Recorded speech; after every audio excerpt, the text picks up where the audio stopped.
अगर आपने इसका जवाब दे दिया तो आप समझ लेना कि आपका दिमाग बहुत ही तेज चलता है। सवाल यह है कि रोहन मई में पैदा हुआ लेकिन उसका जन्मदिन जून में आता है। अब ये कैसे संभव है, यही आपको बताना है। कोई जल्दी नहीं है, आराम से वीडियो को पॉज कर लो, आराम से सोच लो और सोचने के बाद वीडियो को वापस से प्ले करना, मेरे आंसर से मैच करना और फिर चैट सेक्शन में लिखना कि आपने सही बताया था या गलत। पॉज कर लिया, सोच लिया, मैं बताऊं?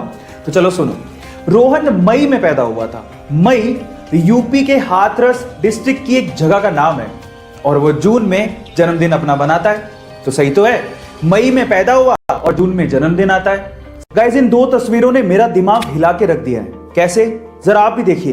पहली तस्वीर में एक मां है जिसने ऑक्सीजन का मास्क अपने मुंह पे लगाया हुआ है और ऑक्सीजन की सप्लाई जिस सिलेंडर से आ रही है ना, वो सिलेंडर उसके बेटे ने अपने कंधों पे उठा के रखा है और दोनों एम्बुलेंस का वेट कर रहे हैं। कितनी विडंबना है कि जिस देश में पिज्जा तक टाइम से डिलीवर हो रहा है और उन दोनों को एम्बुलेंस के लिए वेट करना पड़ रहा है। दूसरी तस्वीर सीरिया से है।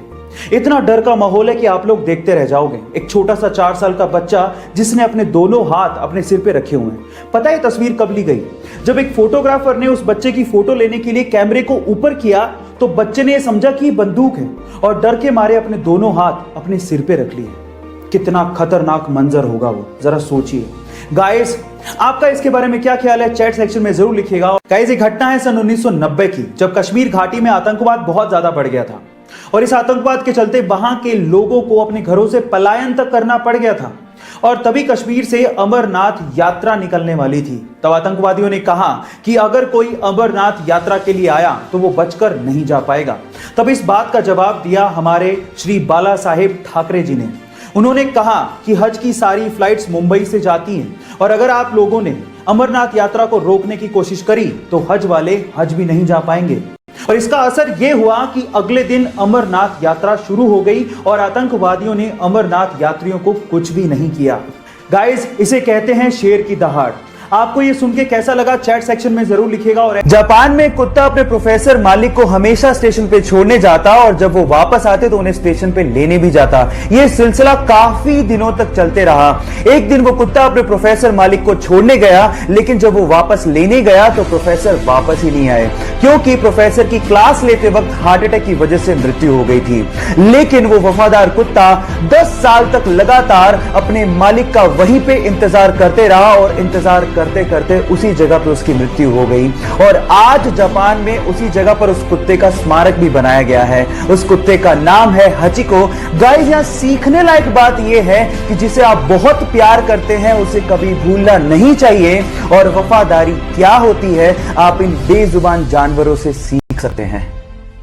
क्रिकेट के लिए उसके पैशन को देखते हुए आर्थिक हालात कमजोर होने के बावजूद भी उसके पेरेंट्स ने उसका इंतजाम मुंबई में एक डेयरी में करवा दिया लेकिन काम ना करने की वजह से उसे डेयरी से बाहर निकाल दिया गया। फिर उसके बाद उसे आजाद मैदान में 3 साल एक टेंट में गुजारने पड़े और सर्वाइवल के लिए गोलगप्पे तक बेचने पड़े लेकिन उसके बावजूद भी क्रिकेट के लिए उसका पैशन कम नहीं हुआ। फाइनली उसके क्रिकेट की परफॉर्मेंस और उसके पैशन को देखते हुए रिसेंट ऑक्शन में राजस्थान रॉयल ने उसे 2.5 करोड़ रुपए में खरीदा और ना सिर्फ इतना, अभी चल रहे अंडर 19 वर्ल्ड कप के सेमीफाइनल में पाकिस्तान के खिलाफ 100 अनबीटन ठोक के उसने क्रिकेट के लिए अपने पैशन को साबित कर दिया। Yes guys, I am talking about the sensational cricketer Yashasvi Jaiswal. Guys, यहां सीखने लायक बात यह है कि अगर आप में पैशन है तो अपनी जिंदगी में आप कुछ भी अचीव कर सकते हो।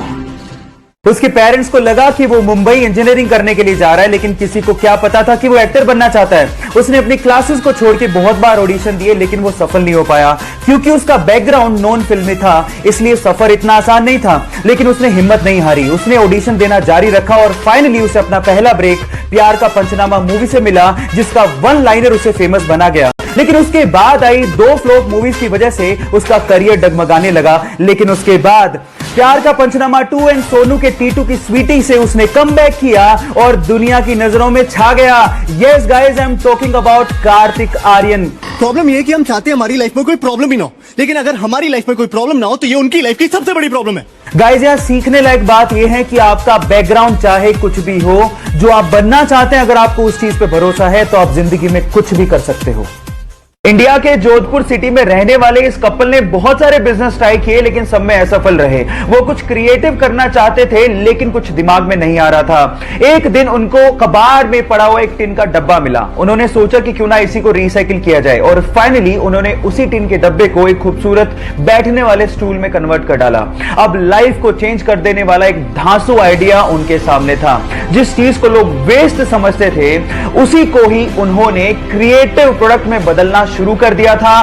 पहला ऑर्डर उन्हें डेनमार्क से मिला और देखते ही देखते उन्होंने एक ऐसी कंपनी खड़ी कर डाली जो कि 36 देशों में अपना बिजनेस करती है और आज इंडिया की सबसे बड़ी रिसाइकिल हैंडीक्राफ्ट कंपनी है। Yes guys, I am talking about Preeti international. Guys, यहां सीखने लायक बात यह है कि एक आइडिया आपकी दुनिया बदल सकता है। आपका वो आइडिया कौन सा है? चैट में जरूर बताइएगा।